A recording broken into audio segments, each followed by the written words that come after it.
আগের পার্টে আমরা দেখেছিলাম কিভাবে এক নিরীহ ডেলিভারি বয় টেনকে মাস্টার প্ল্যান করে এক ভয়ঙ্কর মার্ডার কেসে ফাঁসিয়ে দেওয়া হয়েছিল। জেলের অন্ধকার প্রকোষ্ঠে দিনের পর দিন অমানসিক টর্চার করার পর টেন জানতে পারে যে উকিল কিম তাকে বাঁচানো নাটক করে আসলে তার ছোট ভাইকে খুন করেছে। এই চরম সত্যিটা জানার পর টেনের ভেতরে মরে যাওয়ার আত্মা এক ভয়ঙ্কর দানবে পরিণত হয়। আজকের পার্টে আমরা দেখব জেলের চার দেওয়ালে বন্দি থেকে টেন কিভাবে আন্ডারওয়ার্ল্ডে সেই মাস্টারমাইন্ডের সাম্রাজ্য ধ্বংস করে, কিভাবে সে নিজের ভাইয়ের রক্তের বদলা নেয়। আর আগের পার্টটি দেখে না থাকলে আই বাটনে ক্লিক করে দেখে নিতে পারো। তো সিট বেল্ট শক্ত করে বেঁধে নাও, কারণ আজকে রিভেঞ্জ স্টোরি একদম নেক্সট লেভেল হতে চলেছে।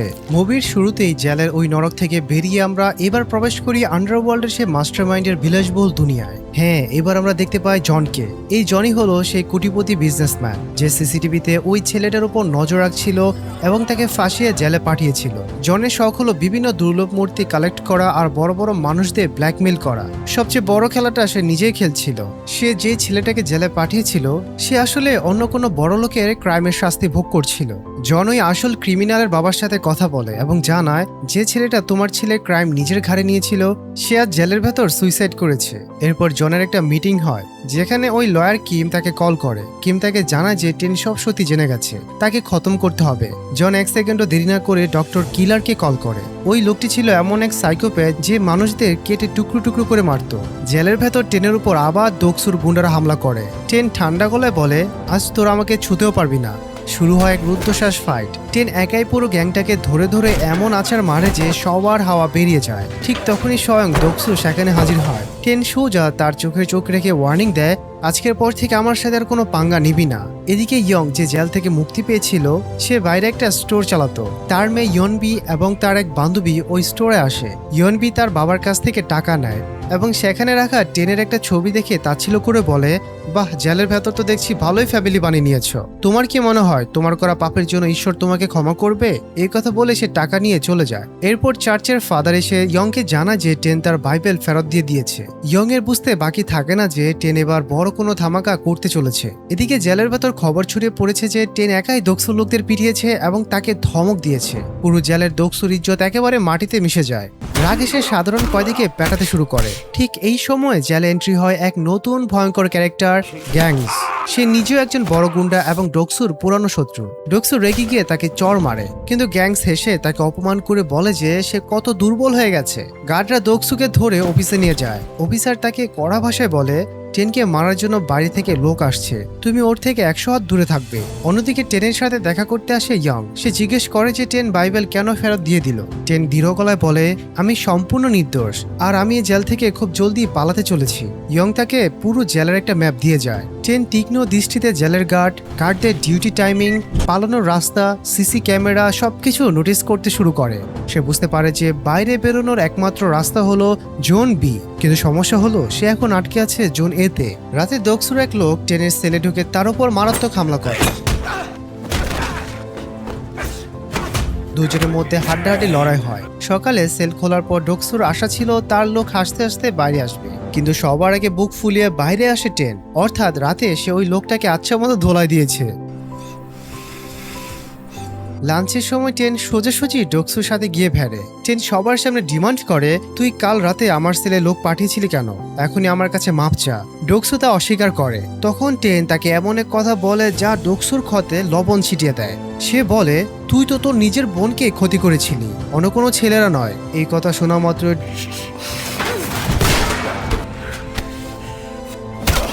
ডোকসু পাগলের মতো টেনের উপর ঝাঁপিয়ে পড়ে। গার্ডরা এসে দুজনকে আলাদা করে। আসলে এই পুরো নাটকটা ছিল টেনের একটা মাস্টার প্ল্যান। তার প্ল্যান 100% সাকসেসফুল হয়। শাস্তিস্বরূপ টেনের সেল চেঞ্জ করা হয়। গ্যাংস আর তার লোকেরা দূর থেকে এই দৃশ্য দেখে হাসছিল আর ভাবছিল যে এরা দুজনে আস্ত জোগাড়। টেন আগে থেকেই ওই ফার্মিং করা গার্ডের সাথে কিছু জিনিস আনিয়ে রেখেছিল। সে সেগুলো মাটির নিচে টবের ভেতর লুকিয়ে রাখে যাতে সুযোগ বুঝে একটা মাস্টার চাবি তৈরি করতে পারে।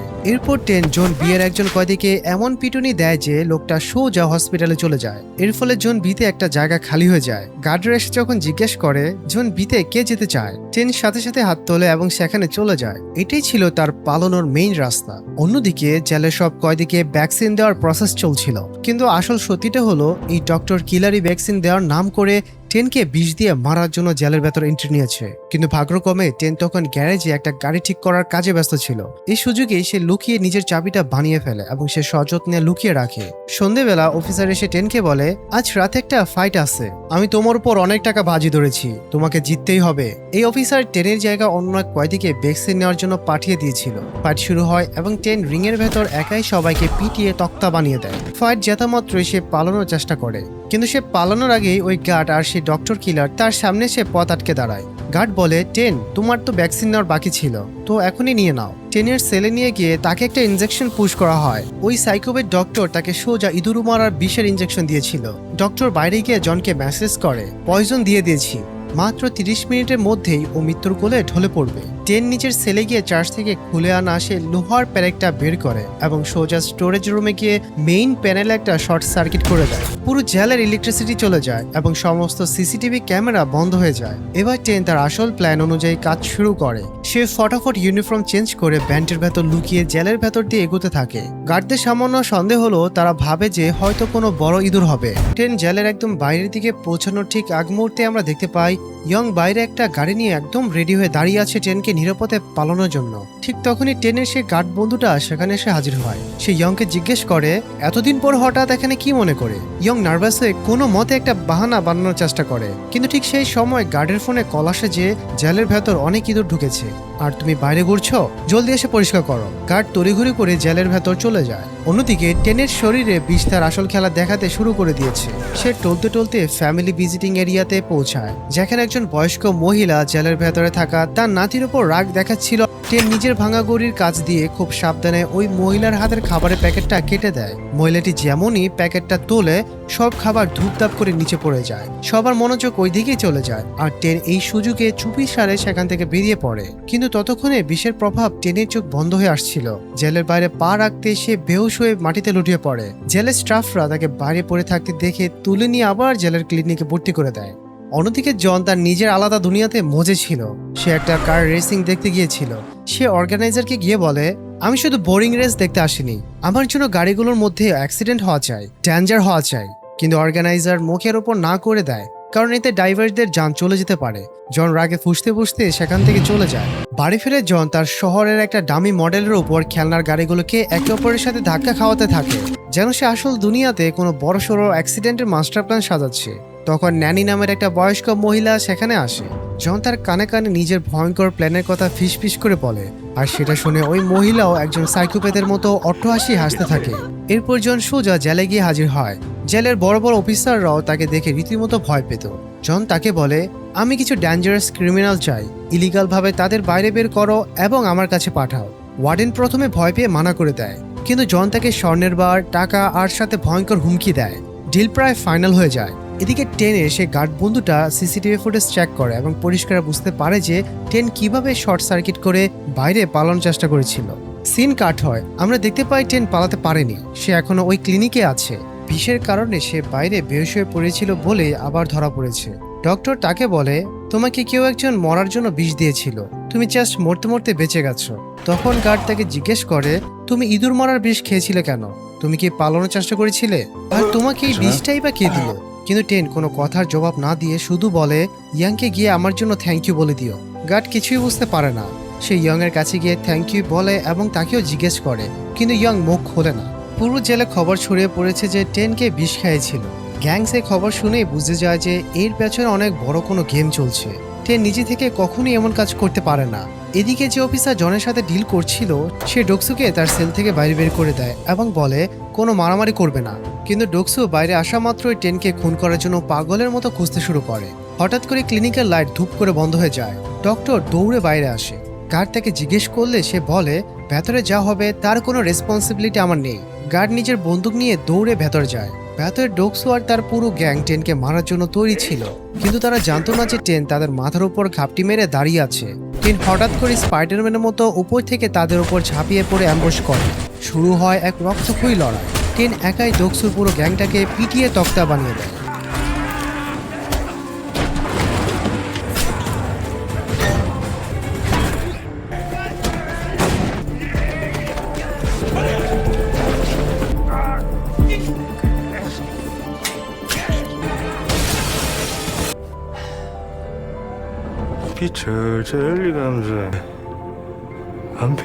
ডোকসু একটা ধারালো চাকু নিয়ে টেনের উপর হামলা করে, কিন্তু টেন তাকেও আচ্ছা মতো ধোলাই দিয়ে দেয়। টেন তাকে বলে এবার থাম, কিন্তু ডোকসু পাগলের মতো বলে আমাকে জানে মেরে ফেল, তা না হলে আমি থামবো না।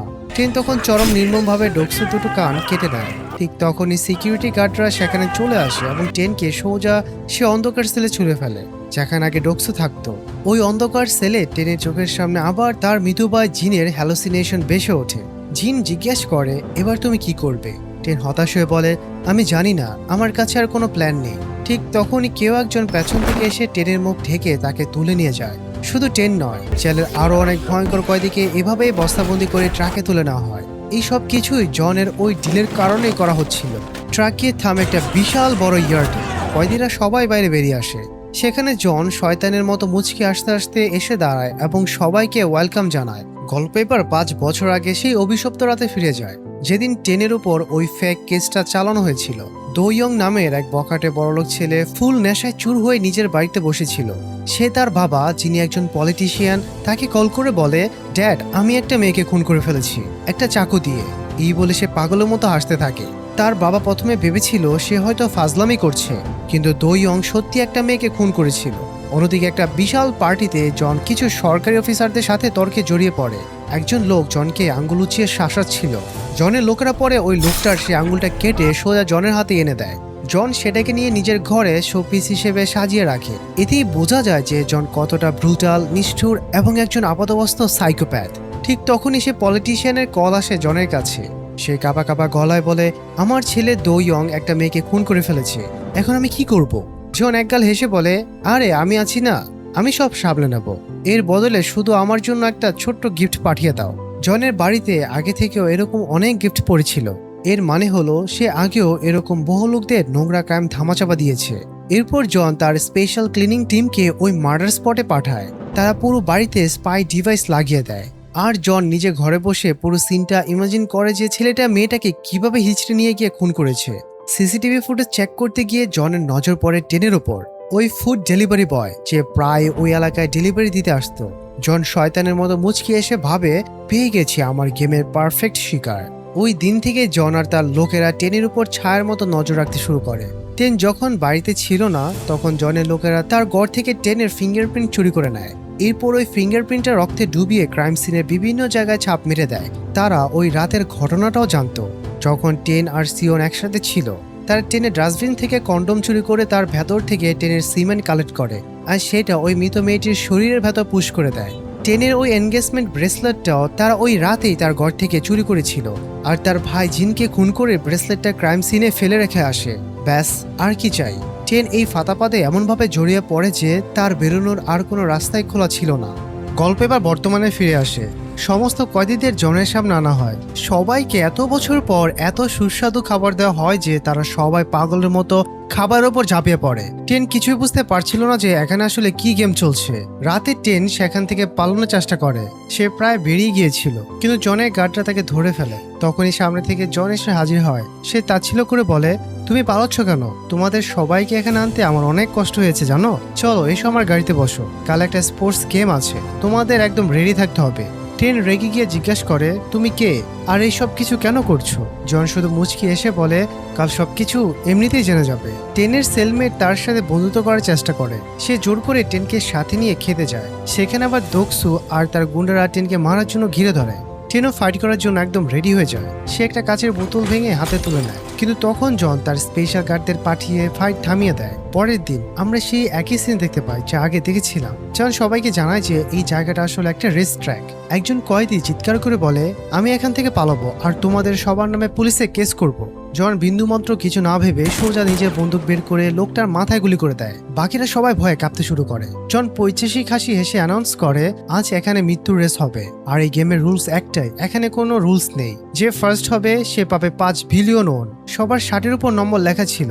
ওই নম্বর অনুযায়ী গ্যারেজে গিয়ে কয়েদিদের নিজেদের গাড়ি খুঁজে বের করতে হবে এবং সেটাকে রেসের জন্য রেডি করতে হবে। এদিকে দোয়ংও তার নতুন গার্লফ্রেন্ডকে নিয়ে সেখানে এসে পৌঁছায়। ডিরেক্টর তাকে বোঝাচ্ছিল যে কিভাবে জন প্রতিবার তাকে তার ক্রাইম থেকে বাঁচিয়ে দেয়। তারা দুজন জনের সাথে দেখা করে। জন তাকে জানায় যে এটা কোনো রেস নয়, এটা একটা ডেথ গেম। হয়তো কেউ ফিনিশ লাইন পর্যন্ত পৌঁছাতেই পারবে না। আর এই পুরো গেমটা ডার্ক ওয়েবে লাইভ টেলিকাস্ট করা হবে, যেখানে সারা বিশ্বের মানুষ এদের উপর কোটি কোটি টাকার বেটিং করবে। জন এখান থেকে কারি কারি টাকা কামাবে আর এই মৃত্যুর খেলা দেখে মজা নেবে। সব কয়েদিরা গ্যারেজে গিয়ে নিজেদের গাড়ি রেডি করছিল। কেউ একদম ভাঙাচোরা গাড়ি পায়, আবার কেউ একদম খুব দামি রেসিং কার পায়। টেনের সেলমেট তাকে নিজের বিলাসবহুল রেসিং কারটা দেখায় এবং পার্টনার হওয়ার অফার দেয়, কিন্তু টেন স্ট্রেট মানা করে দেয় এবং বলে যদি তুমি জিতে যাও তবে টাকাটা তোমার দাদিকে দিয়ে দিও, উনি তোমার জন্য খুব কষ্ট পান। সেলমেট চমকে গিয়ে জিজ্ঞেস করেন তুমি আমার দাদিকে কিভাবে চেনো? তখন আমাদের মনে পড়ে ফ্যামিলি এরিয়াতে টেন যে বয়স্ক মহিলার খাবার ফেলে দিয়ে ডিস্ট্র্যাক্ট করেছিল,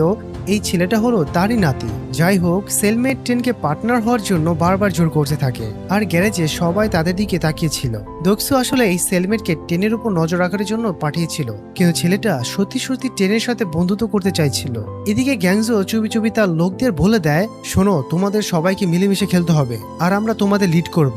এরপর সে জনের সাথে দেখা করার জন্য রিকোয়েস্ট পাঠায়। জন রাজি হয়ে তাকে ডাকে।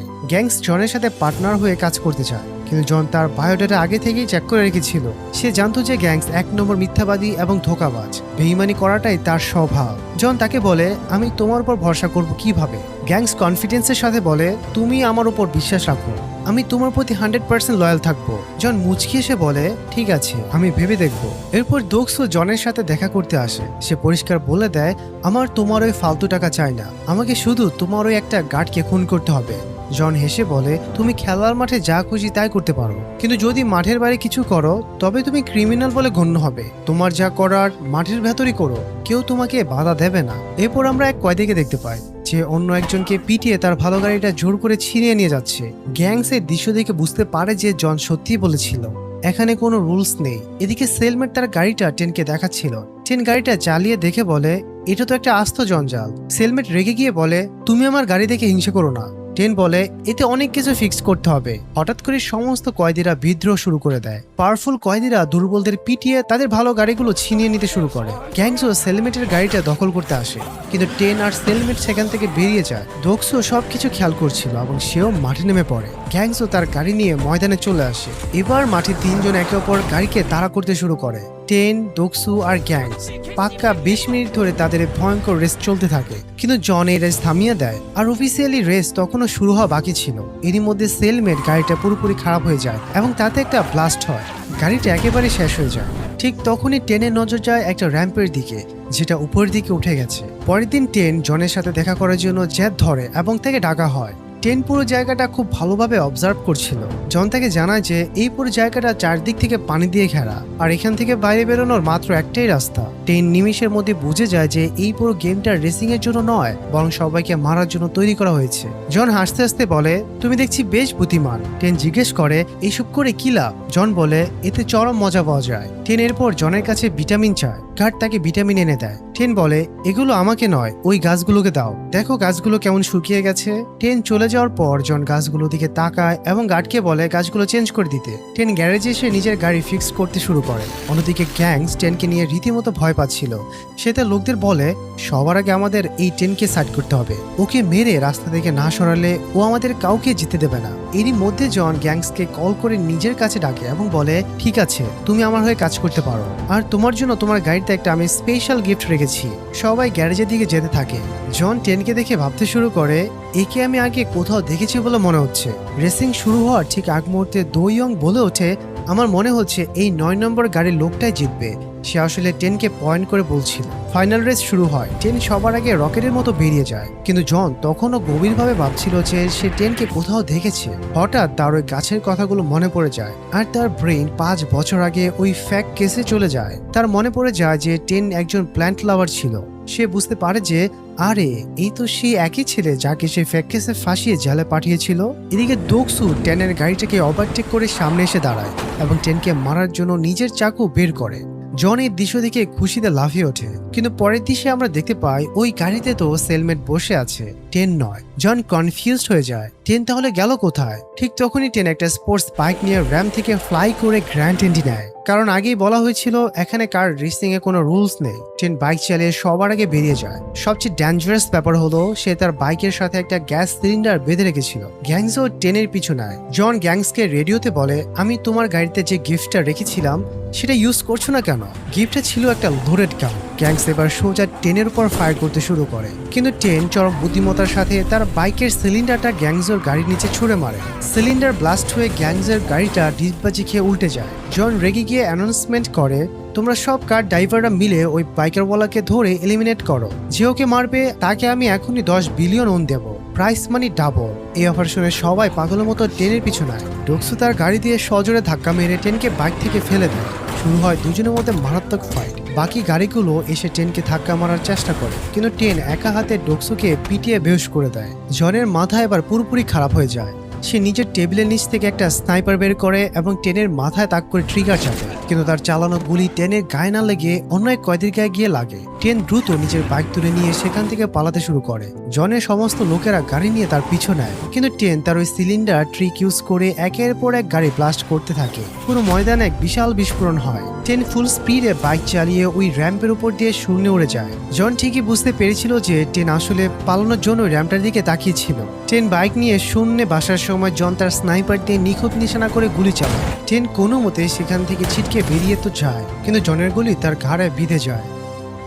টেন অন্য একটা জায়গায় গিয়ে নিজের রক্তমাখা জামা কাপড় পাল্টায় এবং সেখান থেকে পালিয়ে সোজা ইয়ং এর কাছে গিয়ে পৌঁছায়। ইয়ং তড়িঘড়ি করে তার ক্ষতের উপর ব্যান্ডেজ করে দেয়। অন্যদিকে জন টেনশনে পায়চারি করছে যে টেন তো শান্ত হয়ে বসে থাকার পাত্র নয়, সে এবার কি ধামাকা করতে চলেছে। ততক্ষণে জনের প্রিজন ওয়ার্ডেন জনের কাছে এসে বলে, সিনিয়র অফিসাররা বাকি কয়েদির ব্যাপারে খোঁজ খবর নিচ্ছে, কিন্তু টেন তো পালিয়ে গেছে, আমি এখন ওদের কি জবাব দেব? জন অত্যন্ত ঠান্ডা মাথায় বলে, তোমাকে তো ঘাবড়ানোর কোনো দরকার নেই, তুমি ওদের সোজা বলে দাও যে টেন গ্যাস লিক হয়ে মারা গেছে। অন্যদিকে টেনের জ্ঞান ফেরে। ইয়ং তাকে বলে, তুমি যে এখানে এসেছো এটা উপরওয়ালার ইচ্ছা, এখন তোমাকে আমার সাথেই থাকতে হবে।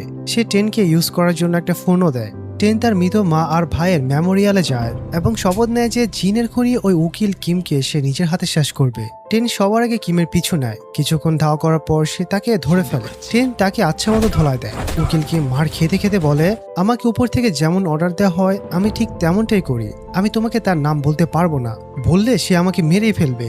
এরপর টেন নিজে সেখানে এভিডেন্স খুঁজতে শুরু করে।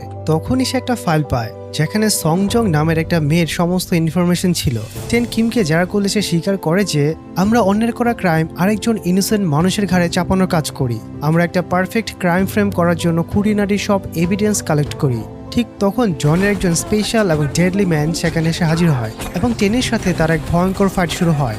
লড়াইয়ের এক পর্যায়ে টেনের উকিল কিমের কাছে এসে বলে, তুমি কি জানতে চাও তোমার লাইফ কে বরবাদ করেছে আর তোমার ভাইকে কে মেরেছে? তোমার ঠিক পেছনে যে লোকটি দাঁড়িয়ে আছে সেই মেরেছে। কিম যেমনই পেছনে তাকায় ওই লোকটা ফটাফট ঘরের দরজা বাইরে থেকে লক করে দেয় এবং ভেতরে একটা বম ছুঁড়ে মারে। টেন বিপদ বুঝতে পেরে সাথে সাথে ওই ফাইলটা তুলে নিয়ে জানালা ভেঙে লাফ দেয়, কিন্তু উকিল কিম ওই বম ব্লাস্টেই ভেতরে মারা যায়। টেন সেখান থেকে বেঁচে ফিরে আসে। অন্যদিকে জন রাগে একেবারে আগুন হয়েছিল।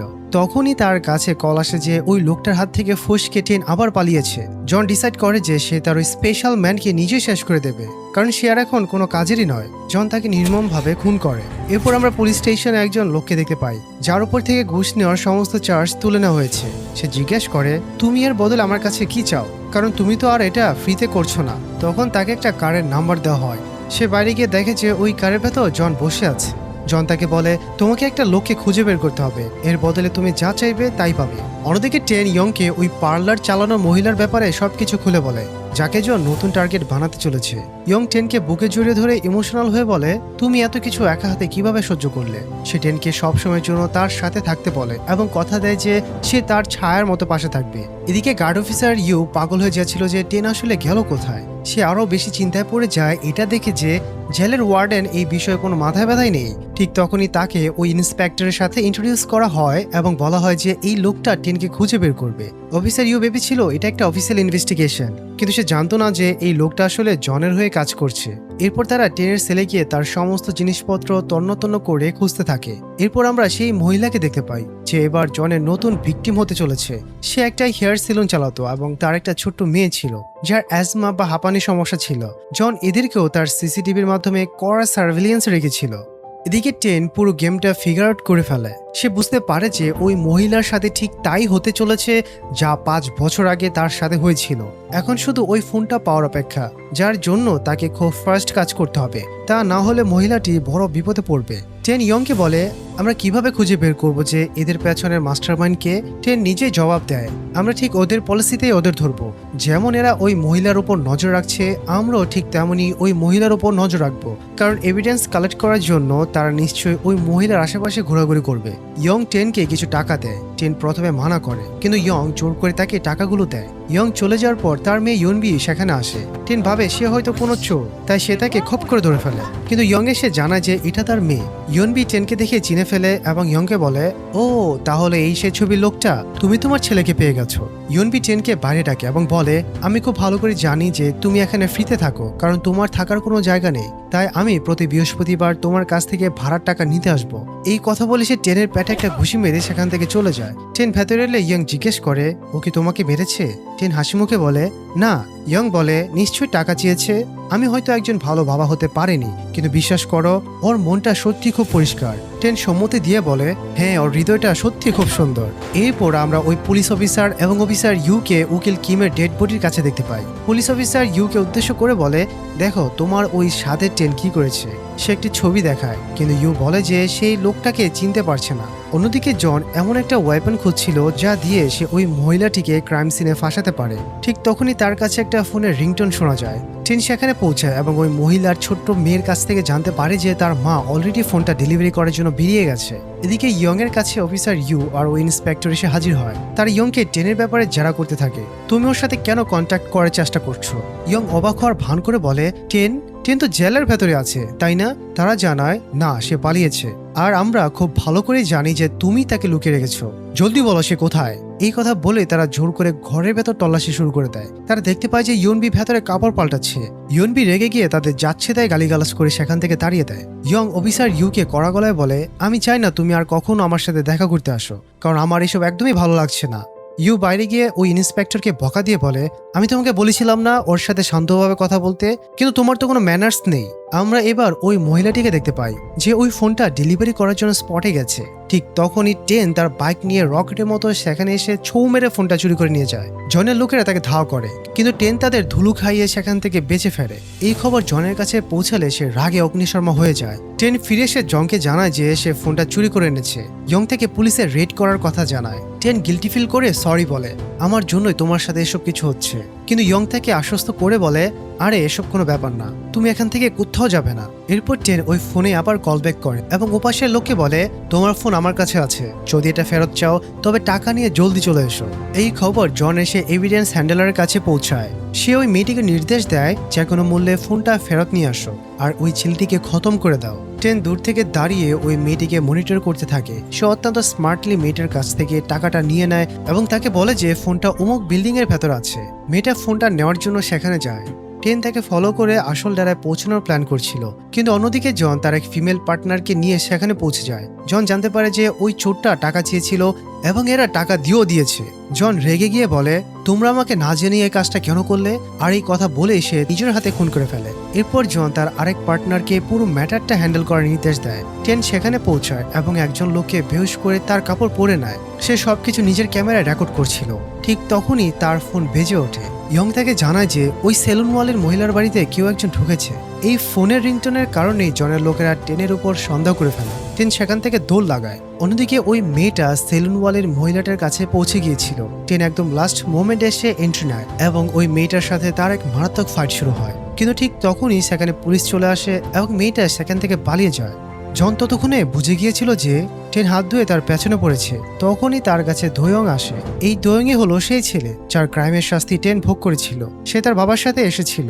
সে জনকে জিজ্ঞেস করে টেন জেলের বাইরে কি করছে। জন তাকে বলে আমি সব হ্যান্ডেল করে নেব, তোমাকে টেনশন নিতে হবে না। কিন্তু দোয়ং এর বাবা তাকে মাত্র এক সপ্তাহের আলটিমেটাম দিয়ে চলে যায়। দোয়ং এর বাবা যাওয়ার পর সে জনের সাথে চরম বাজেভাবে কথা বলে, যা শুনে জনের রক্ত গরম হয়ে যায়। এরপর জনের কাছে কল আসে যে টেন ওই মহিলার বাচ্চাকে নিয়ে পালিয়ে গেছে। জন শয়তানির হাসি এসে ভাবে যে টেনের সাথে এবার একটা নতুন গেম খেলবে সে। এদিকে ইউনবি টেনের বানানো ইনভেস্টিগেশনের চার্টটা দেখে ভাবে যে ছেলেটা হয়তো কোনো স্টকার। কিন্তু যখন টেন ওই মহিলা আর বাচ্চাটাকে নিয়ে সেখানে আসে তখন ইউনবি সবকিছু বুঝতে পারে এবং টেনের প্রতি তার দৃষ্টিভঙ্গি পুরোপুরি পাল্টে যায়। তারা ওই মহিলাটিকে বলে যে এখানে থাকাটা সেফ হবে না, সে যেন তার কোনো আত্মীয়র বাড়িতে চলে যায়। কিন্তু মহিলাটি কাঁদতে কাঁদতে বলে যে এই দুনিয়ায় তার আর কেউ নেই। তখন ইউনবি তাদের নিজের ফ্ল্যাটে নিয়ে গিয়ে রাখার সিদ্ধান্ত নেয়। ইউনবি তার বাবার চলে যাওয়ার পর টেনকে একা ডেকে পাঠায়। সে কড়া গলায় বলে আমাকে সব সত্যি খুলে বলো, তা না হলে আমি ওদের দুজনকে এখানে থাকতে দেব না। তখন টেন বাধ্য হয়ে তার নিজের জীবনের সব মর্মান্তিক সত্যি ইউনবিকে খুলে বলে। এরপর টেন সেখান থেকে চলে যায়। টেনের এই ভয়ঙ্কর অতীতের কথা শুনে ইউনবির রাতের ঘুম উড়ে যায়। সে তার ফ্রেন্ডের সাথে এই বিষয়ে কথা বলে। ফ্রেন্ড তাকে ঘুমাতে বললেও সে সারা রাত এক ফুটাও ঘুমাতে পারে না। এরপর সে ইয়ংকে মেসেজ করে বলে যে যদি কখনো প্রয়োজন হয় তবে তুমি যে কোনো সময় আমাকে কল করতে পারো। এই মেসেজ পেয়ে ইয়ং আনন্দে আত্মহারা হয়ে যায়, কারণ এতদিন পর সে নিজের মেয়ের ফোন নম্বর বা বাড়ির ঠিকানা কিছুই জানতো না।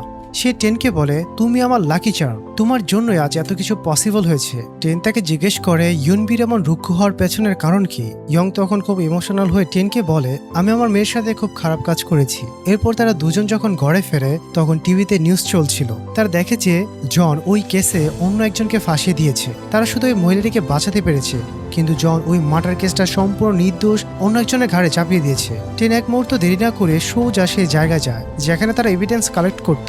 সেখানে গিয়ে সে দেখে যে মেয়েটার ফোন ছিল সে মরে পড়ে আছে, আর তার সাথে থাকা বাকি লোকগুলো লাশ হয়ে পড়ে আছে। ঠিক তখনই টেনের কাছে উপর থেকে একটা জিনিস এসে ধূপ করে পড়ে। ওটা ছিল আসলে সেই কিলারের কাটা মাথা, যেটা জন নিজের হাতে কেটেছিল। জনের কাছে এতগুলো মানুষকে খুন করাটা কোনো ব্যাপারই না। সে এই ভেবে খুব খুশি যে কেস সলভ হয়ে গেছে, আর সে এখানে টেনের জন্য একটা গিফটও ছেড়ে গিয়েছিল, যেখানে সে বলে যে এটাই সে ছেলে যার কারণে তোমার জীবন বরবাদ হয়েছে। এখানে টেন দুয়ং এর ব্যাপারে সব জানতে পারে। সাথে সাথে সে সেখানে তার ইনস্টাগ্রাম আইডিও পেয়ে যায়। জন এই আইডিটাকে প্রাইভেট থেকে পাবলিকও করে দেয়। এরপর টেন নিজের মিশন শুরু করে এবং তাকে ফলো করতে করতে সোজা বুসানে পৌঁছে যায়। অন্যদিকে সে পুলিশ অফিসার টেনের বন্ধুর কাছে যায়, কিন্তু বন্ধুরা জানায় যে টেন জেলে যাওয়ার পর থেকে তাদের সাথে আর কোনো যোগাযোগই রাখে না। বন্ধুরা টেনের সম্পর্কে শুধু ভালো কথাই বলেছিল, কিন্তু পুলিশ অফিসার কড়া গলায় বলে ও তো একজন ক্রিমিনাল। এই নিয়ে অফিসার আর টেনের বন্ধুদের মধ্যে তুমুল তর্কাতর্কি বেঁধে যায়, কিন্তু এখানেও তারা টেনের কোনো হদিস পায় না। ঠিক তখনই অফিসার ইউর কাছে একটা টেনের কল আসে। টেন সরাসরি বলে আমি আসল খুনিকে ধরে নিয়ে আসবো। এর বেশি কিছু না বলে সে কলটা কেটে দেয়। এদিকে টেন বুসানে পৌঁছে গেছে এবং টার্মিনালের একটা লকারে সে কিছু একটা লুকিয়ে রাখে। তখনই আমরা একটা লোককে দেখতে পাই যে আরেকজনকে গল্প বল দিয়ে পশুর মতো পেটাচ্ছে। এখানে দোয়ং এন্ট্রি নেয়, আর আমরা বুঝতে পারি যে এই লোকটা আসলে দোয়ং এর একজন লোক, যাকে দিয়ে সে টাকার বিনিময়ে কাজ করায় এবং তার ড্রাগ সাপ্লাইয়ের কাজও এই লোকটাই সামলায়। তাদের কথা শুনে পরিষ্কার বোঝা যাচ্ছিল যে লোকটা দুয়ংকে একদমই পছন্দ করে না, সে শুধু টাকার লোভে তার সব কথা শোনে। অন্যদিকে ইয়ং আর ইয়ংবি মারাত্মক টেনশনে পড়ে যায়, কারণ টেনের সাথে তাদের কোনো কন্ট্রাক্ট হচ্ছিল না। তারা জেলও যায় এটা চেক করতে যে টেন আবার ধরা পড়লো কিনা, কিন্তু টেন সেখানেও ছিল না। তখন ইয়নবি বলে ওর কাছে তো ইয়ং এর দ্বিতীয় ফোনটা আছে, তাহলে আমরা লোকেশন ট্র্যাক করি না কেন। লোকেশন ট্র্যাক করে জানতে পারে যে ট্রেন বুসানে গেছে, আর অফিসার ইও জানতো যে ইয়ং এর ফোনটা ট্রেনের কাছে, তাই সেও বুসানে রওনা দেয়। কিন্তু আমরা দেখতে পাই যে অফিসার ইউ লুকিয়ে লুকিয়ে কিছু একটা দেখছিল, যেটা ট্রেন তাকে পাঠিয়েছিল। সিন কাট হয় আর আমরা জনকে দেখতে পাই সে একটা টেম্পল এসেছে তার বাবা মায়ের মৃত্যুবার্ষিকীতে। তার আঙ্কেল এসে তাকে সান্ত্বনা দিয়ে বলে তুমি এখনো তোমার বাবা মায়ের জন্য এত স্ট্রেস নিও না, নিজেকে দোষী ভাবার কোনো দরকার নেই। আঙ্কেল চলে যাওয়ার পর জন পৈচাসিক হাসি হাসতে থাকে। এবার তার আন্টি তাকে ডাকে এবং বলে যে এবার শেয়ারের বন্টনটা হওয়া উচিত। সে জনকে ডিনারে ইনভাইট করে, কিন্তু জন মুখের উপর না করে দেয়। এরপর সে তার ন্যানিকে বলে ডিনারে যাওয়ার জন্য, কিন্তু ন্যানিও মানা করে চলে যায় এবং বলে তার অন্য কাজ আছে। আর এই ন্যানি ওই মেয়েটাকে সাথে নিয়ে জনের ওই আত্মীয়দের নির্মমভাবে খুন করে ফেলে, আর এইসব কিছু সে জনকে না জানিয়ে করে। তখনই জনের আন্টি মরার আগে ন্যানিকে বলে জন কি জানে তার আসল মাকে? সে কি জানে যে তোমার রক্ত ওর শরীরে দৌড়াচ্ছে? ন্যানি তখন তাকে তাচ্ছিল্য করে বলে যে কোম্পানি জন নিজে বানিয়েছে সেটা কেড়ে নেওয়ার যে চেষ্টা করেছে সে আমার চেয়েও বেশি নিচ হতে পারে না। এই কথা বলে সে আন্টিকে খতম করে দেয়। বুঝতে পারছো তোমরা, এই ন্যানি হলো জনের আসল মা। অন্যদিকে টেন দুয়ংকে ফলো করছিল, কিন্তু দুয়ংয়ের লোকেরা তা নোটিস করে ফেলে। টেন যখন ভেতরে ঢোকে তারা তার উপর নজর রাখে। তারপর দুয়ং সোজা টেনের সামনে এসে বলে, ওহ তাহলে তুমি আমার পিছু নিচ্ছিলে। কিন্তু অন্য কিছু হওয়ার আগেই টেন তার রেকর্ডিং অন করে দেয় এবং এমন সব প্রশ্ন করতে থাকে যাতে মনে হয় দুয়ং নিজে নিজে ক্রাইম কনফেস করছে। এরপর শুরু হয় এক সেই লেভেলের ফাইট। 너 안에 들어가 있어.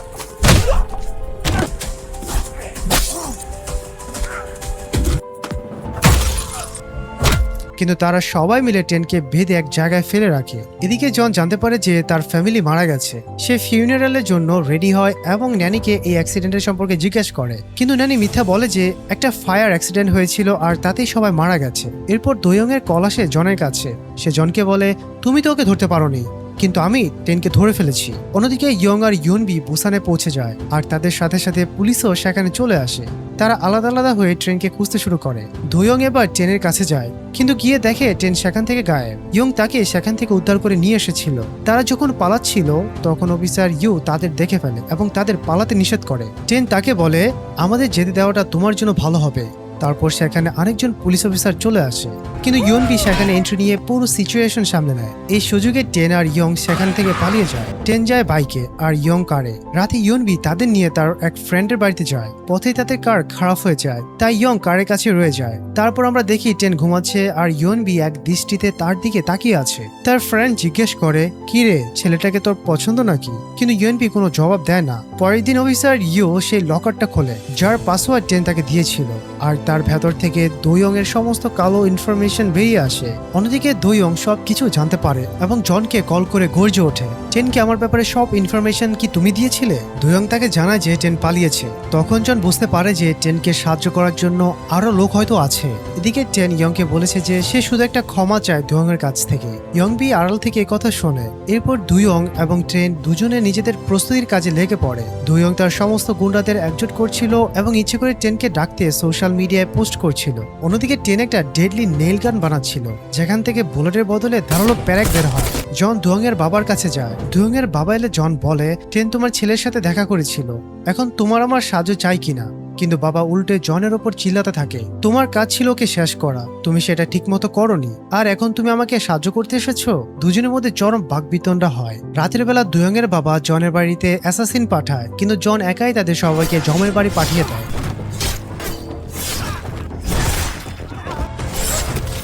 এরপর আমরা টেন আর ইয়ংকে ড্রিঙ্কস করতে দেখি। ইয়ং তার মর্মান্তিক স্টোরি শেয়ার করে, আমি আগে সারাক্ষণ নেশায় ডুবে থাকতাম।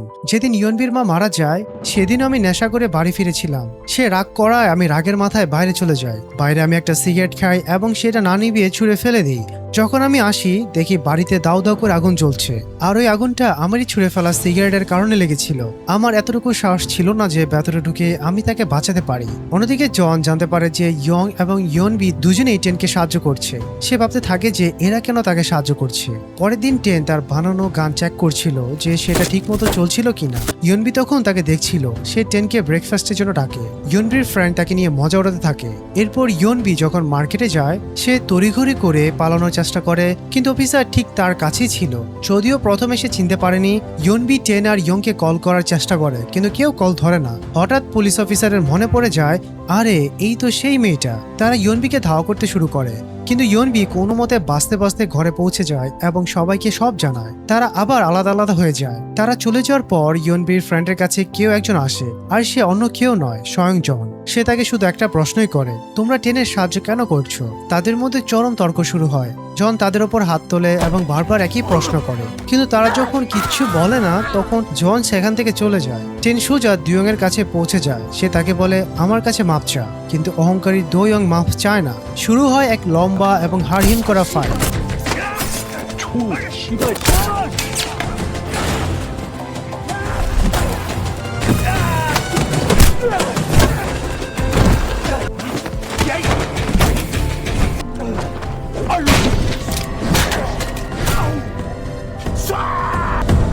দুয়ং নিচে এসে কার নিয়ে পালাতে শুরু করে এবং টেনও বাইক নিয়ে তার পিছু নেয়। এরপর আমরা একটা সেই কার এবং বাইক চেস সিন দেখতে পাই। বাইক দিয়ে তাদের ধরতে না পেরে টেন চলন্ত অবস্থায় তাদের কারের উপর লাফিয়ে পড়ে।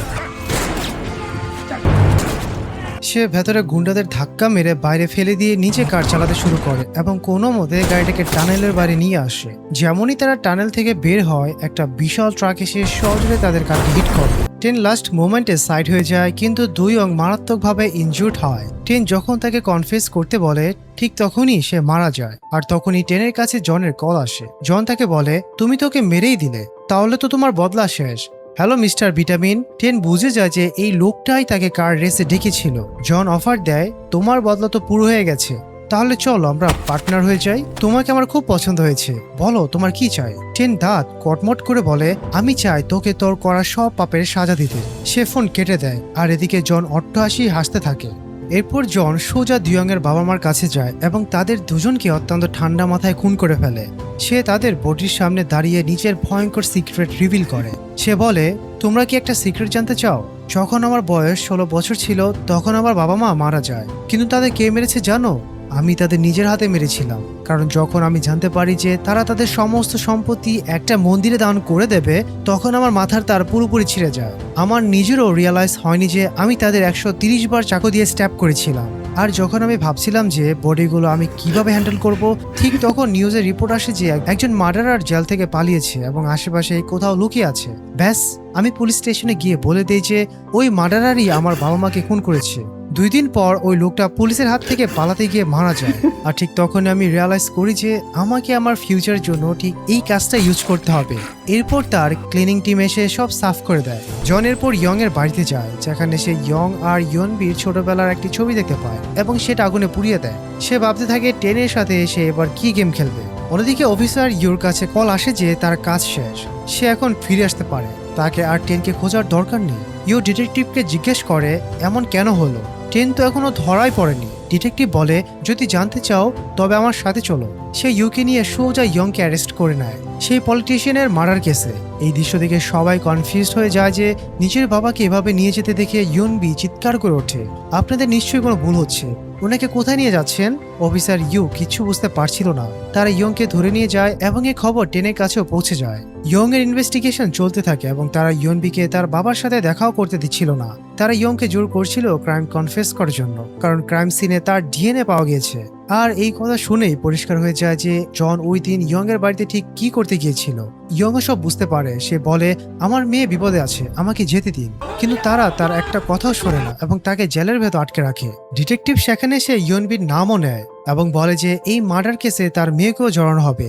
এই কথা শুনে ইয়ং রাগে ফেটে পড়ে এবং হুঙ্কার দিয়ে বলে, আমার মেয়ের গায়ে হাত দেওয়ার চিন্তাও করবি না, আমি তোকে প্রাণে মেরে ফেলবো। ডিটেকটিভ শয়তানি হাসি হেসে বলে, তাহলে চুপচাপ কনফেস করে নাও যে তুমি ওই মার্ডারটা করেছো। এদিকে টেন ইয়নবিকে খুঁজতে তার বাড়িতে যায়। সে ইয়নবিকে না পেলেও সে ওই লুকানো ক্যামেরাটা খুঁজে পায় যা জন সেখানে লাগিয়েছিল। টেন রাগে ওই ক্যামেরাটা ভেঙে টুকরো টুকরো করে দেয়। এরপর সে ইয়নবিকে খুঁজে বের করে নিয়ে আসে এবং তাকে প্রমিস করে বলে, এই পুরো ঘটনায় ইয়ং এর বিন্দুমাত্র কোনো দোষ নেই, আমাদের ওর উপর ভরসা রাখতেই হবে। ইয়নবি নিজের বাবার এই অবস্থার জন্য ভীষণ ভেঙে পড়েছিল এবং অঝরে কাঁদছিল। টেন গিল্টি ফিল করে বলে, এই সব কিছুর জন্য আমি একাই দায়ী, আমি যে কোনো মূল্যে সবকিছু ঠিক করে দেব। ইয়নবি তাকে আটকানোর অনেক চেষ্টা করে, কিন্তু টেন কারো কোনো কথাই শোনে না এবং সেখান থেকে বেরিয়ে যায়। এরপর আমরা জনকে দেখতে পাই যে একটা ভাস্কর্যের ওপর ওয়াইন ঢালছিল। সেখানে তার ন্যানি আসে। ন্যানি তাকে অ্যাডভাইস দেয়, এবার তোমার উচিত পুরো দুনিয়ার সামনে আসা, কারণ তোমার 100 নম্বর আর্ট পিস তৈরি হয়ে গেছে। এবার তোমার উচিত এগুলো নিলাম করা, আর আমি তোমার সমস্ত আর্ট পিস কিনে নেব। জন অবাক হয়ে জিজ্ঞেস করে, কেন, তুমি কেন এগুলো কিনবে? নানি বলে, কারণ এগুলো আমার ভীষণ পছন্দ।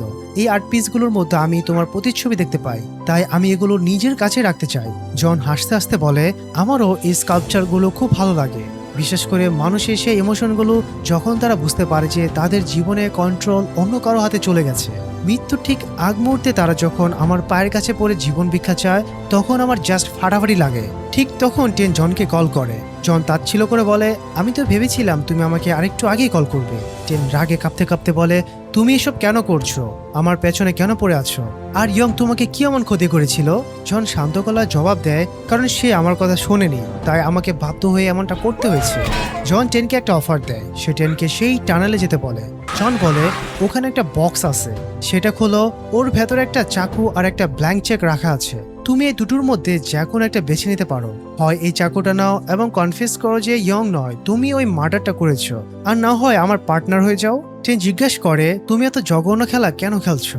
জন পৈশাসিক হাসি হেসে বলে, কারণ আমি মানুষদের হাতের পুতুলের মতো ব্যবহার করতে পারি।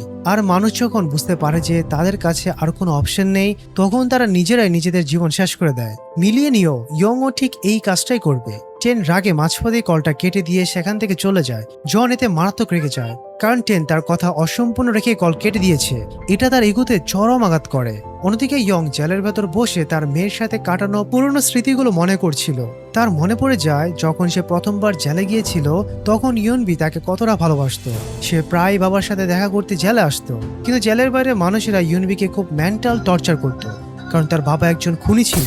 এই কষ্ট সহ্য করতে না পেরে ইয়ং একদিন ইয়নবিকে বলেছিল, আজকের পর থেকে তুমি আর কখনোই আমার সাথে দেখা করতে আসবে না। তুমি আমাকে চেনো না, আর আমিও তোমাকে চিনি না। এই কথা শুনে ছোট্ট ইয়নবি হাওমাও করে কেঁদেছিল। আর এত বছর পর যখন ইয়ং জেল থেকে ফিরে আসে, তখন ইয়নবি তাকে দেখে বলেছিল, যদি তুমি এখানে থাকো তবে আমি এখান থেকে চলে যাব। আসলে এতগুলো বছর ধরে বাবার প্রতি তার জমানো রাগ, অভিমান আর ফ্রাস্ট্রেশন একসাথে বিস্ফোরণের মতো বেরিয়ে এসেছিল। তার বন্ধু তাকে বুঝিয়েছিল যে সে আসলে তার বাবাকে অনেক বেশি ভালোবাসে। পরের দিন ইয়ং তার লয়ারকে জোর করে ইয়নবির সাথে দেখা করার পারমিশন নিতে বলে। ইয়নবি তার বাবার সাথে দেখা করতে আসে। সে তার বাবাকে বলে, যদি জেলের ভেতর কেউ তোমাকে বিরক্ত করে তবে তুমি আমাকে জানাবে। কিন্তু ইয়ং অত্যন্ত শীতল গলায় বলে, ভালো করে শুনে রাখো, আজকের পর থেকে আমি যাই করি না কেন তার সাথে তোমার কোনো সম্পর্ক নেই, আর তুমি কখনো আমার সাথে দেখা করতে আসবে না। ইয়নবি কাঁদতে কাঁদতে বারবার জিজ্ঞেস করতে থাকে সে কি করতে চলেছে, কিন্তু ইয়ং কোনো উত্তর না দিয়ে সেখান থেকে চলে যায়, কারণ সে মনে মনে এক কঠিন সিদ্ধান্ত নিয়ে ফেলেছিল। সে এই মার্ডারের সমস্ত দায়ভার নিজের ঘাড়ে কনফেস করবে। এরপর খবর ছড়িয়ে পড়ে যে ইয়ং ক্রাইম কনফেস করে নিয়েছে। এই খবর শুনে অফিসার ইউ পাগলের মতো ছুটে আসে। সে ইয়ং এর সাথে কথা বলার আপ্রাণ চেষ্টা করে, কিন্তু ইয়ং বলে, আমি তো বললামই যে আমি কনফেস করে নিয়েছি, তোমাদের কাছে তো এভিডেন্সও আছে। সেখানে ওই ডিটেকটিভও দাঁড়িয়ে ছিল। অফিসার ইউ ডিটেকটিভকে চ্যালেঞ্জ করে বলে, আমি আবার পুরো জীবনে প্রচুর ক্রিমিনাল দেখেছি, আমি রোজ জেলের ভেতরে থাকি, আমি খুব ভালো করে জানি যে সত্যিকারের ক্রিমিনালরা কখন কেমন রিয়েক্ট করে। এই লোকটা কোনোভাবেই খুনি হতে পারে না। কিন্তু ওই দুর্নীতিগ্রস্ত অফিসার তার একটা কথাও কানে তোলে না। সে তাচ্ছিল্য করে বলে, তুমি একজন সামান্য প্রিজন গার্ড, এই ইনভেস্টিগেশনের কাজটা আমার উপরে ছেড়ে দাও। ঠিক সেই দিনই টেন পুলিশ স্টেশনের বাইরে এসে হাজির হয়, আর সেখানে এক চরম হুলস্থুল শুরু হয়ে যায়, কারণ টেন মিডিয়া এবং পুলিশের সামনে ওপেনলি কনফেস করে যে ইয়ং নয়, সে নিজে ওই পলিটিশিয়ান ম্যানকে খুন করেছে। টেনের এই কনফেশনের পর ইয়ংকে রিলিজ করে দেয়। সে বাইরে আসার সময় দেখে যে তার জায়গায় টেনকে অ্যারেস্ট করে জেলের ভেতর নিয়ে যাওয়া হচ্ছে। টেন তার দিকে ফিরেও তাকায় না, সোজা জেলের ভেতর চলে যায়। ইয়নবি নিজের বাড়িতে বসে ওই ক্যামেরা রেকর্ডিং গুলো দেখছিল, যেখানে তার বাবার সাথে কাটানো সুন্দর মুহূর্তগুলো বন্দী ছিল। ঠিক তখনই ইয়ং ঘরের ভেতর এন্ট্রি নেয়। বাবাকে ফিরে পেয়ে ইয়ং বির আনন্দ আর ধরে না। সে দৌড়ে গিয়ে বাবাকে জড়িয়ে ধরে হাউমাউ করে কাঁদতে থাকে। এদিকে ডিটেকটিভের কাছে জনের কল আসে। জন রেগে গিয়ে জিজ্ঞেস করে, তুমি ইয়ংকে রিলিজ করলে কেন? ডিটেকটিভ বলে, আমাকে তো ছাড়তেই হতো, আমি ওকে রুল অনুযায়ী শুধু 48 ঘন্টার জন্য আটকে রাখতে পারতাম, আর এখন যখন অন্য কেউ মার্ডারের দায় নিজের ঘাড়ে নিয়ে নিয়েছে, তখন আমি ওকে কোনোভাবে আটকে রাখতে পারি না। এই কথা শুনে জন নিজে টেনের সাথে দেখা করতে জেলে চলে আসে। সে টেনকে বলে, আমি তোমাকে এত সুন্দর একটা অপরচুনিটি দিয়েছিলাম, আর তুমি কিনা এই রাস্তাটা বেছে নিলে? তুমি কি সত্যি মরতে চাও? টিন একদম শান্ত গলায় বলে, আমি সবসময় শুধু এটাই জানতে চেয়েছিলাম যে তুমি এসব কেন করছো, আর তুমি আসলে কে। কিন্তু তোমাকে দেখে তো আমার জাস্ট একটা অবুঝ বাচ্চা ছেলে ছাড়া আর কিছুই মনে হচ্ছে না। এই অপমানে জনের ইগুতে চরম আঘাত লাগে। সে রাগে গজগজ করতে করতে সেখান থেকে চলে যায়। জন সোজা জেলের ওয়ার্ডেনের কাছে যায় এবং জিজ্ঞেস করে, যদি কোনো পালানো কয়েদি আবার জেলে ফিরে আসে তবে তার সাথে কি করা হয়। ওয়ার্ডেন ক্যাজুয়ালি জবাব দেয়, তেমন কিছু না, তাকে শুধু আবার জেলের সেলে বন্দি করে রাখা হয়। এই কথা শুনে জন শয়তানি হাসি এসে বলে, তাহলে চলো না আমরা ওকে মেরেই ফেলি। টাকার লোভে অন্ধ ওয়ার্ডেনও এই প্রস্তাবে রাজি হয়ে যায়। পরের দিন অফিসার ইউ নিজে আসে টেনকে পিক আপ করে জেলে নিয়ে যাওয়ার জন্য। ডিটেকটিভের সাথে তার এক প্রকার তর্ক বিতর্ক হয়। গাড়িতে যাওয়ার সময় অফিসার ইউ টেনকে জিজ্ঞেস করে, তুমি যে আমাকে ওই সমস্ত টপ সিক্রেট ডকুমেন্টস গুলো দিয়েছিলে, সেগুলো আমাকেই বা কেন দিলে? টেন মুচকি এসে বলে, কারণ তুমি একমাত্র মানুষ যাকে আমার ট্রাস্ট করার মতো মনে হয়েছিল, যাকে আমি এই সব ইনফরমেশন দিয়ে ভরসা করতে পারতাম। ইউ অবাক হয়ে জিজ্ঞেস করে, আমার ওপর তোমার এত অগাধ বিশ্বাস এলো কিভাবে?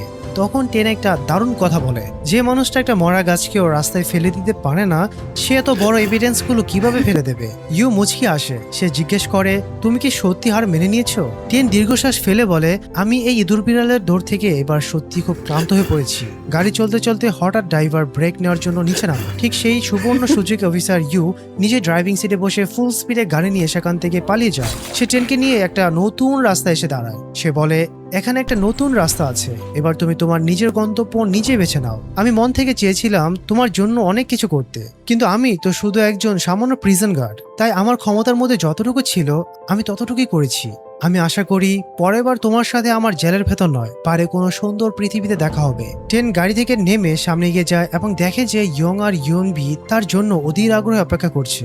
ইউনবি হাসি মুখে বলে, চলো এবার বাড়ি যাই। অন্যদিকে অফিসার ইউ একা একা গাড়ি নিয়ে ফিরে আসে। জেলের ওয়ার্ডেন তাকে একা দেখে অবাক হয়ে জিজ্ঞেস করে, তুমি একা ফিরে এলে কেন?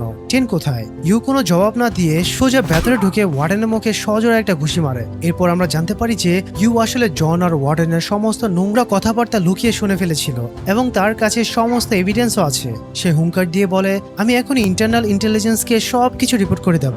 তুমি কি সত্যি কিছু টাকার লোভে একটা ইনোসেন্ট ছেলেকে মারতে চেয়েছিলে?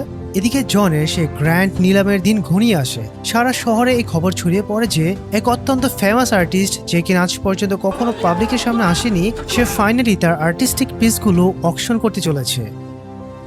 টেন ইয়ং এর মাধ্যমে কিছু স্পেশাল সরঞ্জাম আনিয়ে রেখেছিল, কারণ এবার জনকে তার আসল জায়গা দেখানোর সময় এসে গেছে। টেন ইয়ং আর ইয়নবিকে নিয়ে একটা নতুন জায়গায় এসে ওঠে। এই বাড়িটা এক সময় তার মৃত মায়ের ছিল। ইয়ং এর জিজ্ঞেস করার পর টেন জানায়, আগের বাড়ির সব জায়গায় জন স্পাই ক্যামেরা লাগিয়ে রেখেছিল, তাই আমাদের উপর নজর রাখা হচ্ছিল। এই জায়গাটা এখন আমাদের জন্য সবচেয়ে বেশি সেফ। টেন যখন গাড়ি থেকে জিনিসপত্র নামাতে যায়, তখন সে পেছনে ফিরে দেয়ালে টানানো ফ্যামিলি পিকচারগুলো দেখে। এই ছবিগুলো দেখে সে ভীষণ ইমোশনাল হয়ে পড়ে। অন্যদিকে জনে গ্র্যান্ড অকশন শুরু হওয়ার প্রস্তুতি চলছে।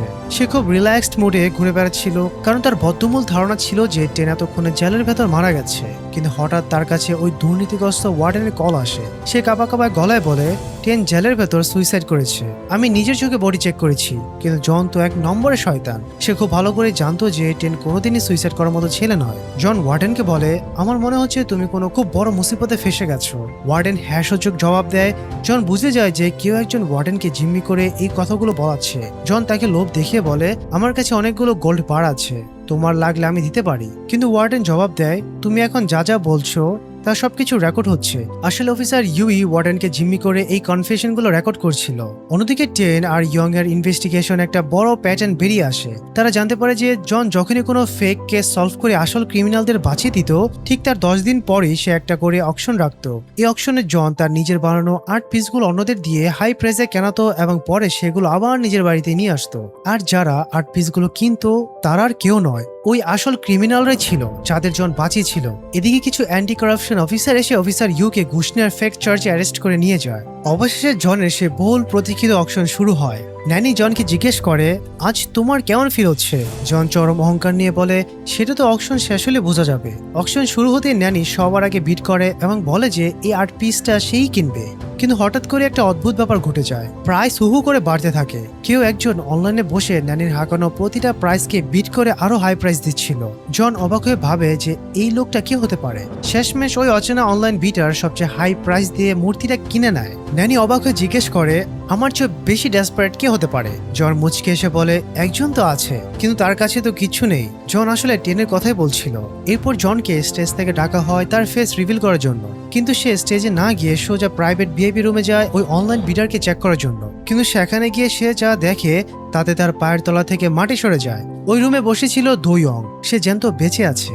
এর মানে হলো ওই টানেলে অ্যাক্সিডেন্টের পর টেন তাকে মরতে দেয়নি, সে তাকে বাঁচিয়ে নিয়েছিল এবং শর্ত দিয়েছিল, আমি তোমাকে মারবো না, তোমার বাবা মা মারা গেছে, এখন থেকে আমি যা বলবো তুমি শুধু তাই করবে। আর ঠিক সেই মুহূর্তে পুলিশ সেখানে রেড করে এবং জনকে সরাসরি মার্ডার চার্জে অ্যারেস্ট করে নিয়ে যায়। যাওয়ার আগে জন তার ন্যানিকে ইশারা করে বলে, টেনশন নেওয়ার কিছু নেই, আমি খুব জলদি বাইরে বেরিয়ে আসবো। জন অ্যারেস্ট হওয়ার সময় ইউনবি তার একটা ছবি তুলে ইয়ংকে পাঠিয়ে দেয়। ইয়ং টেনকে জানায় যে জন অ্যারেস্ট হয়ে গেছে, কিন্তু টেন খুব ভালো করে জানতো যে জন এত সহজে হার মানার পাত্র নয়। সে বলে ওর কাছে এত পাওয়ারফুল কানেকশন আছে যে ও কয়েক ঘন্টার মধ্যে আবার বাইরে বেরিয়ে আসবে, কিন্তু আমাদের কাছে এটাই সুবর্ণ সুযোগ ওর বিরুদ্ধে অকট্ট এভিডেন্স জোগাড় করা। তাই আমি সোজা ওর বাড়িতে যাচ্ছি। এদিকে দোয়ং পুলিশের কাছে জনের বিরুদ্ধে সমস্ত এভিডেন্স জমা দিয়ে দেয় এবং তার বিরুদ্ধে কোর্টে সাক্ষী দেওয়ার জন্য রাজি হয়ে যায়। এরপর পুলিশ তাকে হসপিটালে নিয়ে যাওয়ার জন্য ব্যবস্থা করে। অন্যদিকে জনের বাড়িতে ন্যানি জনের পার্টনার মেয়েটিকে নির্দেশ দেয়, আমি এখানকার সবকিছু সামলে নিচ্ছি, তুমি গিয়ে জনকে প্রোটেক্ট করো। ন্যানি একজন সিকিউরিটি গার্ডকে একটা ফোন নম্বর দিয়ে বলে এই নম্বরে কল করো, আমাদের স্টাফ তোমাকে গাইড করবে। ঠিক তখনই জনের বাড়ির সমস্ত এভিডেন্স আর জিনিসপত্র একটা ট্রাকে লোড করে পাচার করার প্রস্তুতি চলছিল। হঠাৎ টেনের বন্ধু একটা গাড়ি নিয়ে সেখানে এসে নাটকীয়ভাবে জনের গার্ডদের ডিস্ট্র্যাক্ট করে দেয়। আর এই সুযোগে টেন পেছন থেকে এসে ওই এভিডেন্স বোঝাই ট্রাকটা হাইজেক করে নিয়ে বেরিয়ে যায়। যাওয়ার আগে সে ইয়নবিকে বলে যে তুমি সোজা হসপিটালে গিয়ে তোমার বাবাকে প্রোটেক্ট করো, কারণ জনের পরবর্তী টার্গেট এখন তোমরা দুজন। এদিকে জন পুলিশ স্টেশনে বসে খুব রিল্যাক্সড মোডে কারোর জন্য অপেক্ষা করছিল। তার পাশের সেলে থাকা একজন ছিসকে চোর তার কাছে খাবার খাওয়ার জন্য কিছু টাকা ভিক্ষা চায়। জন তাচ্ছিল্য করে বলে সরি, আমার কাছে একদম টাইম নেই। ঠিক তখনই থানা আক্রমণ করে একদল ভারী অস্ত্রধারী গুন্ডা, আর এদের লিড দিচ্ছিল সেই জেলের বস, যে ট্রেনের পেছনে পড়েছিল এবং এটাই হচ্ছে তার ফ্রেন্ড। এরা পুলিশ স্টেশনের ভেতর এক ভয়াবহ রক্তক্ষয়ী হত্যাযজ্ঞ চালায় এবং জনকে সেখান থেকে ছাড়িয়ে নিয়ে যায়। জন তার কাছে জানতে চায় এর বদলে তোমার কি চাই। তখন ওই বস এক পৈশাচিক হাসি এসে বলে আমার শুধু টেনকে চাই। জন হাসতে হাসতে থানা থেকে বেরিয়ে আসে। সে তার পার্টনার মেয়েটিকে বাকি সবকিছু হ্যান্ডেল করার নির্দেশ দিয়ে নিজে অন্যদিকে চলে যায়। অন্যদিকে টেন সিকিউরিটি গার্ডের ছদ্মবেশ নিয়ে জনের বাড়িতে সফলভাবে প্রবেশ করে। এদিকে হসপিটালে জন গিয়ে পৌঁছায় এবং দোয়েনকে নির্মমভাবে মারতে শুরু করে। ঠিক তখনই ইয়ংবির কাছে কেউ একজন আসে। ইয়নবি তার বাবা ইয়ং এর কাছে পৌঁছায়, কিন্তু সেখানে গিয়ে সে এক মর্মান্তিক দৃশ্য দেখতে পায়। জন এসে পার্টনার মেয়েটি ইয়ং এর পেটে সরাসরি চাকু ঢুকিয়ে দিয়েছে। ইয়নবির আগে অন্ধ হয়ে ওই মেয়েটির সাথে ফাইট করতে শুরু করে, কিন্তু সে একজন ট্রেন্ড কিলারের সামনে বেশিক্ষণ টিকতে পারে না। ইয়ং নিজের জীবনের শেষ শক্তিটুকু দিয়ে ওই মেয়েটির পায়ে ঝাপটে ধরে এবং ইয়নবিকে চিৎকার করে বলে তুমি এখান থেকে পালাও।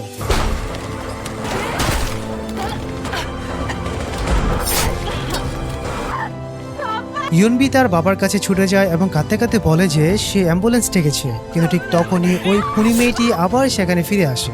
সিন কাট হয়, আমরা দেখতে পাই টেন জনের বাড়ি সেই সিক্রেট রুমে পৌঁছে গেছে। সে সেখান থেকে সমস্ত হার্ড ডিস্ক আর অকাট্য এভিডেন্স গুলো নিজের ব্যাগে ভরে নেয়। ঠিক তখনই জনের কল আসে। জন চরম অহংকার নিয়ে টেনকে তার বাড়িতে ইনভাইট করে। টেন মুচকি এসে বলে আমাকে আর ইনভাইট করার কোনো দরকার নেই, কারণ আমি অলরেডি তোমার ঘরে দাঁড়িয়ে আছি। কি এখনো কি তোমার গেমটা খেলতে খুব মজা লাগছে?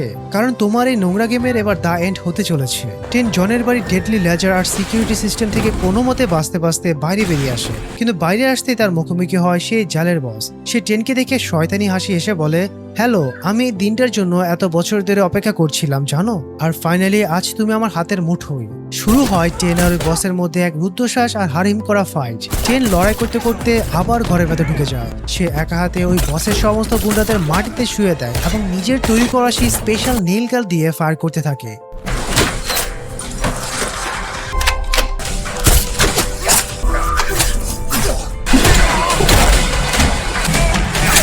টেন যখন ওই বসকে পিটিয়ে প্রায় আধমরা করে ফেলে, ঠিক তখনই সেখানে জন এসে এন্ট্রি নেয়। জন ট্রেনের উপর পেছন থেকে অ্যাটাক করে এবং বলে তোমার এত সাহস কিভাবে হলো যে তুমি আমার পারমিশন ছাড়া আমার ঘরে ঢুকেছো? টেন রক্তমাখামুখি হেসে বলে কাল সকালে সূর্যের আলো ফোটার আগেই তোমার সমস্ত নোংরা সত্য পুরো দুনিয়ার সামনে চলে আসবে। জন তাচ্ছিল্য করে বলে কোনো লাভ নেই, তোমার যা চাই সব তো এখানেই। এই হার্ড ডিস্ক গুলো এমন ভাবে প্রোটেক্ট যে ওপেন করতে গেলে এগুলো অটোমেটিক্যালি ডেস্ট্রয় হয়ে যায়। তুমি যদি আমার কথা মেনে নিতে তাহলে আজ তুমি একজন বিলিয়নিয়ার হতে পারতে। ঠিক তখনই জনের লোকেরা ইয়নবিকে সেখানে ধরে নিয়ে আসে টেনকে ব্ল্যাকমেল করার জন্য। জন টেনকে একটা ডেডলি অফার দেয়। সে বলে হয় তুমি এই বসকে নিজের হাতে খুন করো, তাহলে আমি এই মেয়েটাকে জ্যান্ত ছেড়ে দেবো। কিন্তু টেন এই ফাঁদে পা দেয় না, সে বসকে মারে না। তখন জন তার ওই পার্টনার বসকে সরাসরি খুন করে ফেলে। এরপর জন পাগলের মতো টেনের উপর ঝাঁপিয়ে পড়ে। টেন এবার একা হাতে জন এবং তার ওই পার্টনার মেয়েটির সাথে লড়তে শুরু করে। সে প্রথমে মেয়েটিকে পিটিয়ে তক্তা বানিয়ে দেয়, এরপর সে জনের দিকে এগোয়। সে জনকে এমন নির্মমভাবে পেটাতে শুরু করে যে জনের পুরো শরীর রক্তে ভেসে যায়। মার খেতে খেতে জন হঠাৎ তার পকেট থেকে একটা সিক্রেট ওয়েপন বের করে। সেটা ছিল একটা ছোট স্ক্রিন, যেখানে টেনের বা জিনের মৃত্যুর ভিডিওটা প্লে হচ্ছিল। জন পৈশাচিক হাসি এসে বলে আমি তোমার ভাইকে নিজের হাতে খুন করেছিলাম, তো কি ভাবছো আমাকে এবার মেরেই ফেলো? নিজের ভাইয়ের মৃত্যুর এই করুণ দৃশ্য দেখে টেনের মাথার তার পুরোপুরি ছিঁড়ে যায়। সে রাগে গর্জে ওঠে এবং একটা ধারালো ব্লেড জনের শরীরে এপার ওপর করে গেঁথে দেয়। টেন দাঁত কটমট করে বলে আমি খুব ভালো করে জানি যে তোমাকে মেরে ফেললে আমার হারানো কিছুই আর ফিরে আসবে না, কিন্তু তোমার এই জঘন্য সত্যিটা আমি পুরো দুনিয়ার সামনে এনেই ছাড়বো। টেন সমস্ত এভিডেন্স নিয়ে সেখান থেকে চলে যেতে থাকে। পেছন থেকে জন গগন বিদারী চিৎকার করে বলতে থাকে, তুমি আমাকে মেরে ফেলছো না কেন, আমাকে খুন করো। টেন ফিরে এসে জনের মুখে সজোরে একটা ঘুষি মারে এবং বলে, এত সহজে তোর মৃত্যু হবে না, তোকে তোর করা প্রতিটা পাপের প্রায়শ্চিত্ত তিলে তিলে করতে হবে। টেন জনকে জ্যান্ত ওভাবেই ফেলে রেখে চলে যায় যাতে সে মৃত্যুর যন্ত্রণায় ধুকে ধুকে মরে। এরপর জনের ওই আলিশান বাড়িতে ভয়াবহ আগুন লেগে যায়। পরদিন সকালে নিউজে সারা দেশে এই খবর ছড়িয়ে পড়ে যে কোটিপতি বিজনেসম্যান জন তার নিজের বাড়িতে লাগা আগুনে পুড়ে ছাই হয়ে গেছে। আর টেনে চুরি করা সমস্ত এভিডেন্স মিডিয়ার হাতে পৌঁছে যায়। পুরো দুনিয়া জানতে পারে যে জন একটা সাইকোপ্যাথ ছিল এবং সে কিভাবে দিনের পর দিন নিরীহ মানুষদের সাথে এক পৈশাসিক খেলা খেলেছিল। অন্যদিকে আমরা ইয়ংকে হসপিটালের বেডে দেখতে পাই। সে মৃত্যুর মুখ থেকে ফিরে এসেছে। তার জ্ঞান ফিরতে সে ইয়নবিকে জিজ্ঞাসা করে টেন কেমন আছে। এরপর সিন শিফট হয়ে সোজা কোর্টরুমে চলে যায়। আমরা দেখতে পাই টেনের ফাইনাল কোর্ট হিয়ারিং চলছে। আর অবশেষে পুরো 5 বছর ধরে চলা এক নারকীয় লড়াইয়ের পর টেনকে অফিসিয়ালি নট গিলটি বা সম্পূর্ণ নির্দোষ প্রমাণ করা হয়। সে অনেক মেহনত করে তার মাথার উপর থেকে এই মিথ্যা অপবাদের কালো দাগ চিরতরে মুছে ফেলতে সক্ষম হয়। গল্প 6 মাস এগিয়ে যায়। টেন অবশেষে তার সেই স্বপ্নের ক্যাফে ওপেন করেছে। তার ক্যাফেতে আজ অনেক ভিড়, তার বন্ধুরাও সেখানে উপস্থিত আছে। কিন্তু এবার টেনের পাশে তার সেই পুরনো গার্লফ্রেন্ড সিওনের জায়গায় দাঁড়িয়ে আছে ইয়নবি। সে মুগ্ধ দৃষ্টিতে টেনের দিকে তাকিয়েছিল। টেন মুচকি এসে জিজ্ঞেস করে, কি দেখছো? ইয়নবি মিষ্টি এসে জবাব দেয়, আমি জাস্ট দেখছি যে তুমি আজ কতটা খুশি। ঠিক তখনই সেখানে হাসি মুখে এন্ট্রি নেয় আমাদের সেই সৎ পুলিশ অফিসার ইয়ো। সে টেনকে বলে, আমি তোমাদের বলেছিলাম না পরের বার আমাদের দেখা কোনো ভালো জায়গাতেই হবে। আর সবচেয়ে খুশির ব্যাপার হলো ইয়ংও এখন এই ক্যাফেতেই টেনের সাথে কাজ করে। আর এই এক বুক ভরা শান্তি এবং অসাধারণ এক হ্যাপি এন্ডিং এর মাধ্যমে আমাদের এই মাইন্ড ব্লোয়িং সিরিজটি এখানেই শেষ হয়ে যায়। তো এই ছিল আজকের এই সিরিজটির এক্সপ্লেনেশন। যদি গল্পটা তোমাদের একটু ভালো লেগে থাকে তবে অবশ্যই আমাকে কমেন্ট করে জানাবে। ভিডিওটি ভালো লাগলে একটা লাইক দিও এবং এমন সব মাথা নষ্ট করা মুভি বা সিরিজের গল্প বাংলায় শুনতে চ্যানেলটি সাবস্ক্রাইব করে বেল আইকনটি বাজিয়ে দিও। আর তোমাদের জন্য অনেক কষ্ট করে কিন্তু ভিডিওটি বানিয়েছি। আমি এর আগে কখনো এত বড় ভিডিও বানাইনি। সো তোমরাই পারো আমাদের এই চ্যানেলটিকে অনেক দূর এগিয়ে নিয়ে যেতে। খুব শীঘ্রই আমাদের এই চ্যানেলটা 100K সাবস্ক্রাইবারে মাইলস্টোন পার হতে যাচ্ছে। সো তোমরা সবাই আমাকে একটু সাপোর্ট করো। তো দেখা হচ্ছে খুব জলদি নেক্সট কোনো ধামাকাদার ভিডিওর সাথে। ততক্ষণ নিজেদের খেয়াল রাখবে, সুস্থ থাকবে। আল্লাহ হাফেজ। ফেস রিভিল করার জন্য কিন্তু সে স্টেজে না গিয়ে সোজা প্রাইভেট ভিআইপি রুমে যায় ওই অনলাইন বিডারকে চেক করার জন্য।